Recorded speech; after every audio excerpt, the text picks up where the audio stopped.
Hello everyone, आप सभी का स्वागत है आपके अपने इस चैनल पे जिसका नाम है इन्वेस्ट एंड ट्रेड विद अमन। काफ़ी समय हो गया कि हमने चार्ट ऑफ द वीक के बारे में या किसी और टॉपिक पे हमने डिस्कस किया हो, क्योंकि क्रिकेट वर्ल्ड कप भी चल रहा था और फाइनल के हार से उबरने में थोड़ा समय लग गया।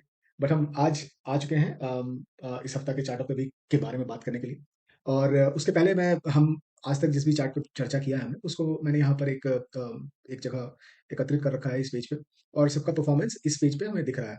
तो लास्ट हम 15 अक्टूबर को मिले थे। 15 अक्टूबर को हमने जीआईसीआरई और एनएमडीसी के बारे में बात किया था, और उसको बीते हुए लगभग 49 डेज हो चुके हैं, 7 हफ्ते हो चुके हैं, और दोनों ने काफ़ी अच्छा परफॉर्मेंस किया था। और मैं मतलब इस 7 हफ्ते के एक मतलब क्या बोले से कॉमा के बाद जब हम फिर से स्टार्ट कर रहे हैं, मैं माफ़ी भी चाहूँगा मेरे अपने दर्शकों से कि ऐसा ऐसा दोबारा नहीं होगा। हम कोशिश करेंगे कि हम निरंतर लगातार वीडियो बनाते रहें, और जो भी ज्ञान की बातें हैं, जो भी नया पॉइंट्स है, नया शेयर है, क्यों वो अच्छा है, उस पे हम लोग डिस्कस करते रहें। साथ में और भी कोई अगर फंडामेंटल या टेक्निकल टॉपिक हो, हम उसे भी अपने चैनल पे डिस्कस करते रहें। तो आइए चलते हैं, आज के शेयर के बारे में चर्चा करते हैं। आज का शेयर है पेट्रोनेट एलएनजी। पेट्रोनेट एलएनजी क्यों आज हमारे चर्चा में आया है, क्यों हमने आज उसे चार्ट ऑफ द वीक में इंक्लूड किया है, उसका कारण यह है कि ये काफ़ी अपने ऐसे तो इसका कोई पीयर नहीं है, लेकिन अपने जो जो इसका प्राइस है वो काफ़ी रिजनेबल लगता है, और इसमें वैल्यू बाइंग अपॉर्चुनिटी नज़र आ रही है।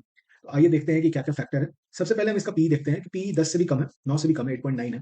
साथ में जब जो ये इसका जो स्टॉक पी है वो अपने इंडस्ट्री पी से मानिए 14.6 है, उससे भी लगभग 50 मतलब कह सकते हैं कि मानिए अगर इसमें 50% का उछाल है तब इंडस्ट्री पी के लगभग-लगभग बराबर होगा। इसके साथ-साथ जो इसका इंट्रिंसिक वैल्यू है वो 578 है, जो जबकि करंट मार्केट प्राइस सिर्फ 202 है। तो मतलब उस हिसाब से ये अपने इंट्रिंसिक वैल्यू के 1/3 पे चल रहा है। हमने किसी पुराने वीडियो में हमने ज़िक्र किया था कि आरओसी और आरओई अगर 20 से ऊपर हो, तो वो काफ़ी अच्छा इंडिकेशन है उस किसी भी शेयर के परफॉर्मेंस के बारे में, कि वो कैसे पैसे को यूटिलाइज़ कर रही है और कैसे अ, रिटर्न दे रही है। तो 20 से ऊपर इन दोनों केस में है। इनका डेट डेट टू इक्विटी भी 0.2 है, मतलब 20% जो इनके पास जो टोटल फंड है वो डेट के थ्रू आता है, और बाकी का जो कैपिटल है वो आपका इक्विटी के थ्रू ही है। तो इस तरीके से भी ये शेयर काफ़ी मतलब सही नज़र आता है। जो पीई रेशियो है, अगर वो 1 से कम हो तो लिक्विडिटी होता ही है। यहाँ पे 0.96 है, जो कि इस शेयर को काफ़ी मतलब महँगा नहीं बता रहा है कि ये काफ़ी रीज़नेबली प्राइस्ड है। जो प्राइस टू बुक वैल्यू है वो भी 1.8 है, ज़्यादा महँगा नहीं है। बाकी का अगर आप देखें तो जनरली 5 के लगभग भी रहता है। तो उस हिसाब से भी ये शेयर काफ़ी ठीक रहता है। जो सोने पे सुहागा, जो मैं हमेशा कहता हूँ कि वो डिविडेंड यील्ड है। ऑल्दो इसका डिविडेंड यील्ड अभी 3.47 है, जो पीएसयू का जनरली 5 के ऊपर होता है। क्योंकि काफ़ी सस्ते होते हैं। लेकिन 3.47 भी आपके लिए on an yearly basis, right, जब आपका शेयर ऑलरेडी आपको रिटर्न दे रहा है, 30-40% ईयरली आपको रिटर्न देने वाला है, आपने वैसे शेयर चुने हैं, और अगर उस दौरान अगर आपको डिविडेंड भी 3.3% का आपको मिल रहा है तो काफ़ी अच्छा है। तो इस तरीके से हमने इसका देख लिया कि कैसे शेयर काफ़ी लुक्रेटिव नज़र आता है। हम लोग क्विकली इसका जो मीडियन पी है वो नज़र देखेंगे कि मीडियन पी कहीं ज़्यादा तो नहीं है। 5 साल का मीडियन पी आपका 11.5 है, 10 साल का मीडियन पी 15 है, और मैक्सिमम ओवरऑल 14 है। मतलब पी इसका रीजनेबली मतलब अभी अपने मीडियन से काफ़ी लो है। अगर आप इसको अगर ध्यान से देखें, तो ये इसका मीडियन लाइन है और मीडियन लाइन से नीचे है। तो इस मीडियन लाइन के नीचे ही ऊपर-नीचे चलता है। बहुत लोग ट्रेडिंग का एक तरीका ये भी है कि जब शेयर का मीडियन प्राइस नीचे हो, तो आप ले लें, और जब ऊपर जाए तो आप बेच दें। लेकिन आपको ये पता कैसे चलेगा कि जब मीडियन से नीचे है तब खरीदना है। तो एक काफ़ी अरसा बीत चुका है इसका। अगर आप हम चार्ट में भी देखेंगे कि कैसे जब मीडियन से नीचे जाए तो उसके मिडल या क्लोज़ टू जब बहुत ज़्यादा समय तक उसका प्राइस में मूवमेंट नहीं है, तो एक सही समय कब आता है जब आप उसको ले सकते हैं। तो वो हम डिस्कस करेंगे। क्विकली हम इसका जो क्वार्टरली रिजल्ट है वो हम देख लेते हैं कि इसका क्वार्टरली सेल्स जो है वो लगातार बढ़ते हुए आ रहा है। सितंबर-दिसंबर लास्ट ईयर जो था वो इनका सेल्स जो था वो अच्छा था। अभी थोड़ा-सा डाउन है, लेकिन इतना भी कम नहीं है। और अगर हम इसका क्वार्टरली प्रॉफिट देखें, कितना नेट प्रॉफिट ये दर्ज कर रहे हैं, तो वो भी 818 790 के लगभग है। इसका एक मेजर कारण जो है वो मैं आपको बताऊँगा कि कैसे इन लोगों का ऑपरेटिंग एक्सपेंस तो फिर भी नॉर्मलाइज़्ड है। ऑपरेटिंग ऑपेक्स और कैपेक्स में क्या अंतर होता है, इसको आप गूगल करके समझिएगा। छोटी-सी वीडियो में सब कुछ बता पाना संभव नहीं है। लेकिन कैपेक्स जो ये कंपनी कैपेक्स कर रही है, इस कारण से इनका जो एक्सपेंडिचर है वो ज़्यादा नज़र आता है। ठीक है? तो अगर हम बात करें कि इनका जो मेजॉरिटी एक्सपेंस है वो कैपेक्स में जा रहा है, उसको हम देखेंगे इस बार के रिजल्ट में, कैसा इन लोगों ने एक्सप्लेन किया है। और अगर हम 12 महीने का लास्ट 12 मंथ्स का अगर ट्रेलिंग 12 मंथ्स प्रॉफिट देखें तो वो भी अपने हाईएस्ट पर है, तो 3,400 करोड़, जो कि काफ़ी होता है। और अगर हम प्रॉफिट ग्रोथ और स्टॉक प्राइस ग्रोथ को अगर हम देखें कि कैसे मैनेज हो रहा है, तो अगर आप देखिए 5 साल में रिटर्न इस कंपनी ने -1% दिया है, और 5 साल में जो कंपाउंडेड प्रॉफिट ग्रोथ है वो 10% का है। इसी तरीके से 3 साल में 12 महीने में स्टॉक ने प्रॉफिट हो रहा है कंपनी के पास, बट उस हिसाब से आपका स्टॉक प्राइस नहीं बढ़ रहा है। तो ये एक कारण है कि ये ओवरली लो प्राइस्ड कंपनी है। जिस हिसाब से इस कंपनी का प्रॉफिट आ रहा है उस तरीके से वो बढ़ नहीं रहा है। एक और पॉइंट जो ये है कि जो CWIP होता है वो अल्टीमेटली आपके सेल्स में जाता है, सेल्स में रिफ्लेक्ट होता है। तो इनके पास जो CWIP है वो भी 1260 करोड़ के लगभग अभी हो चुका है। वो आगे चल के आपको सेल्स में नज़र आएगा आगे, तो वो एक तरह से मान के चलिए कि जो आपका जो वर्क इन प्रोग्रेस जो भी माल होगा, वो आपका यहाँ पे पड़ा हुआ है, वो अगले अगले फाइनेंशियल ईयर में, अगले या क्वार्टर में वो धीरे-धीरे उसमें नज़र आएगा। ठीक है? तो ये एक ये है। जो इसका इंटरेस्टिंग प्रमोटर आपका शेयर होल्डिंग पैटर्न है वो काफ़ी इंटरेस्टिंग है, कि 4 जो आपकी PSU कंपनी है जो कि ऑयल इंडस्ट्री से रिलेटेड है, ऑयल एंड गैस एजेंसी से, उसने इसका इंसेप्शन किया था 1998 में। गेल, ONGC, इंडियन ऑयल और BPCL, ये चारों कंपनी ने 12.5% अपना स्टेक लेके इस कंपनी का फाउंड किया था 1998 में एज अ जॉइंट वेंचर। तो और यही चारों कंपनी इनके मेजर वो भी हैं, मतलब आपके कस्टमर भी हैं इस कंपनी के। तो ये काफ़ी अच्छा है कि इनका जो अर्निंग विजिबिलिटी है वो कहीं से भी खतरे में नहीं है, क्योंकि कस्टमर जो है वही उसके पैरेंट कंपनी, मतलब प्रोमोटर भी है। और अगर आप धीरे-धीरे देखें तो FIIs जो कि फेयर वेदर फ्रेंड्स होते हैं, 33% स्टेक ले रखा है इस कंपनी में। मतलब इसका जो ग्रोथ का वो है, कितना वो है कि ये इनके नज़र में है कि ये बढ़ने वाला है, बढ़ेगा ही। और जनता के पास जितना जो पैसा है वो 13% से आप घटते-घटते 10% पे आ गया है। तो ये भी एक नज़र आता है, जैसे ही पब्लिक का शेयर होल्डिंग घटता है, इसका मतलब है कि पब्लिक उससे निकल रही है और जो स्मार्ट मनी है वो उसके अंदर जा रहा है।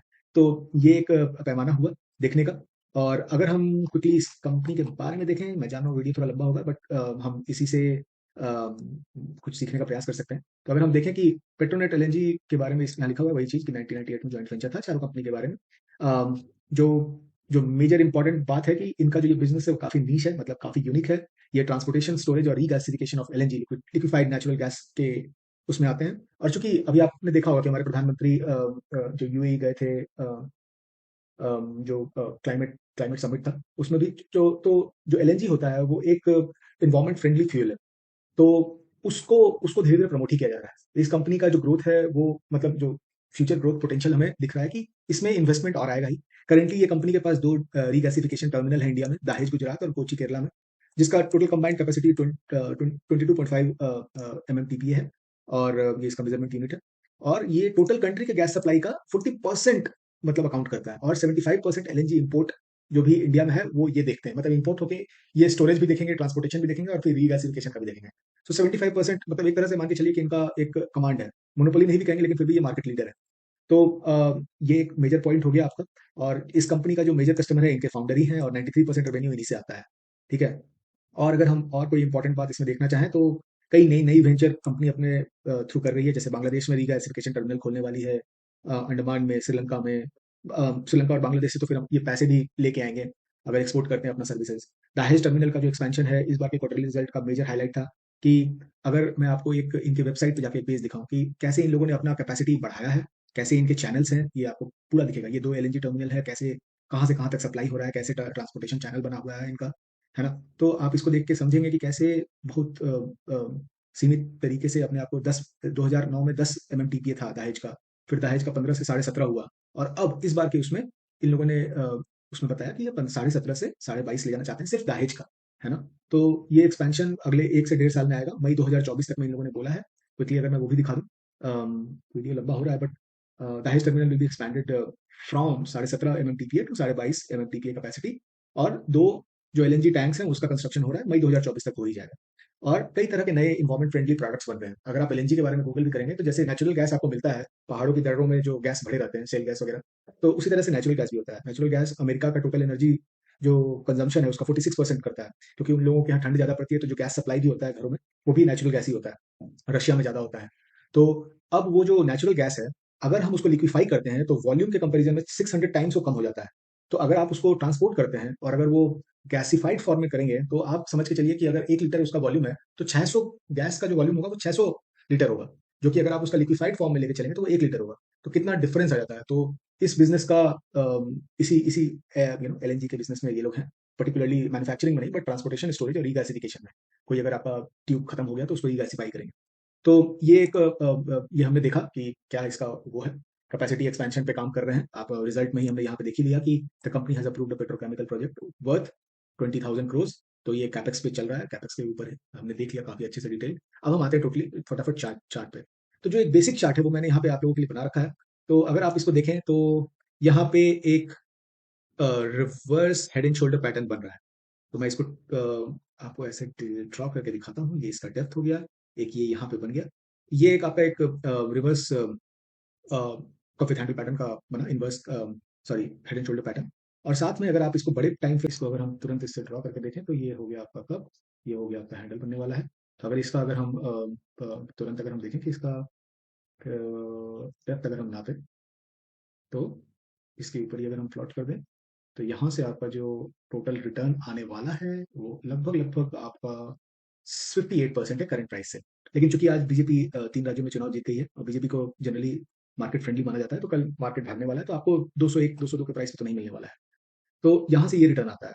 बट एक और जो चीज मैं आपको दिखाना चाहूंगा यहाँ पर, कि ये कैसे काम करता है। एक और जो हमने पैटर्न देखा था अभी रिवर्स एंट्री शोल्डर, उसके हिसाब से एक और पैटर्न आएगा आपको।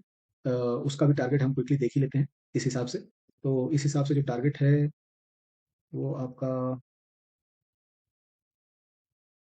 इसका रिटर्न क्या है वो हम देख लेंगे। 307 का है, दूसरा टारगेट आपका 320 का है, तो ज़्यादा डिफरेंस नहीं है। सो हम लोग मान के चलेंगे कि 309 का ही है, पहले वाले को हम लोग इग्नोर ही करते हैं, या रखते हैं फॉर नाउ। अब हम लोग देखते हैं कि जो चार्ट पैटर्न है ये कैसे बिहेव करता है। सो अगर आप देखें, यहाँ पे चार्ट खुला, ऊपर गया, नीचे आया, एक अच्छे समय तक कंसोलिडेट किया, ऊपर गया, फिर कंसोलिडेट किया, फिर ऊपर गया, फिर नीचे आया, फिर नीचे समय तक अपने हाई को नहीं काटा, काफी समय तक नीचे रहा, फिर ऊपर गया, फिर नीचे आया, फिर ऊपर गया, फिर एक अच्छे समय तक कंसोलिडेट किया, हाई को अपने काटा, थोड़े ऊपर तक गया, फिर थोड़ा देर तक नीचे रहा और फिर ऊपर गया। फिर यहाँ से जब ऊपर चलना चालू किया तो इसने अच्छा खासा समय, मतलब अच्छा रिटर्न दिया काफी कम समय में। और अब लगभग 2000 अक्टूबर 2007 में इसने हाई बनाया था, फिर एक छोटा सा हाई बनाया 298 का। बट अगर आप कहें तो 6 साल से इसने अपने इन्वेस्टर्स को रिटर्न नहीं दिया है। और अगर हम इसको अगर एक प्लॉट करके देखें कि किस हिसाब से ये चल रहा है, तो मानिए अगर यहाँ से अगर हम यहाँ तक देखें, तो देखिए 285 दिन में 84% का रिटर्न आया। ठीक है, अगला देखते हैं कि इस हाई से इस हाई तक जाने में कितना रिटर्न बना। तो अगर आप देखें तो 300 दिन में 54% का रिजल्ट बना। ठीक है, मतलब काफी अच्छे खासे समय तक ये नीचे भी रहता है। और अगर हम यहाँ से यहाँ तक देखें, तो ये आता है कि लगभग 782 दिन में, लगभग 2 साल में इसने आपको यहाँ से अक्टूबर 2005 से जनवरी 2008, मतलब 2 ढाई साल तक ये ट्रेडिंग डे है, तो 70% का रिटर्न दिया लगभग। और इस हाई को फिर काटने में इसने यहाँ तक इतना समय लिया, लगभग 1344 दिन में 60% रिटर्न।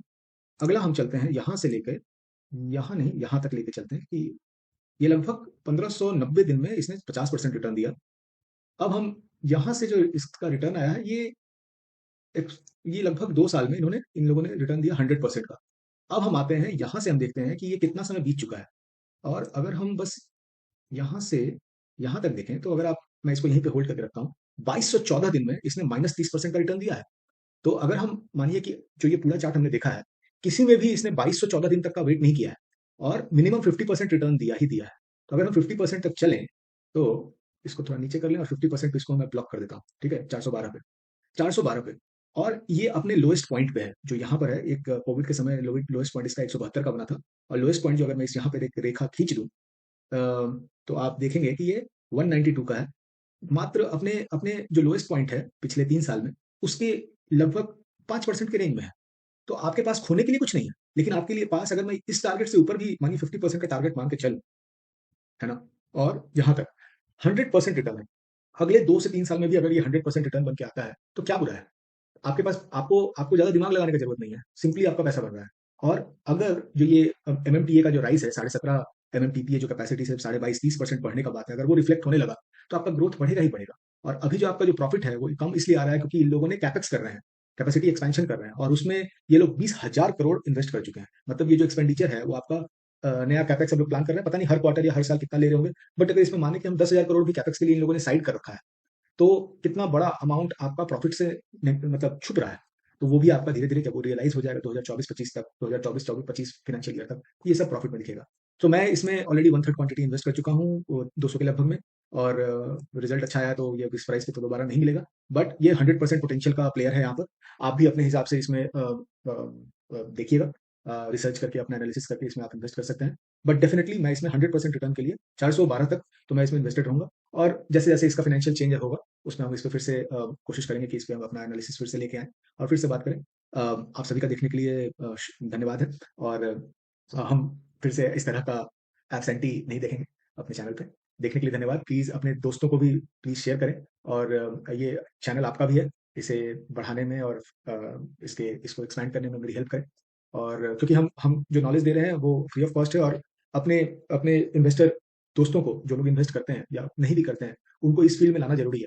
क्योंकि आपको पैसा बनाना है और आने वाले समय में अ, अपने इक्विटी मार्केट में पैसा सबका बनने वाला है। सो इन्वेस्टमेंट करना ज़रूरी है। आप अपना पैसा खुद से सँभालते हैं तो आप और ज़्यादा अलर्ट होते हैं और कुछ सीखने को मिलता है। सो यही मोटिव है। सबको सिखाना है, सबको समझाना है और सबको इंडिपेंडेंट बनाना है, फाइनेंशियली इंडिपेंडेंट, फाइनेंशियल सेवी बनाना है। So please thanks for watching. हम मिलते हैं फिर किसी नए वीडियो में। तब तक के लिए जय हिंद।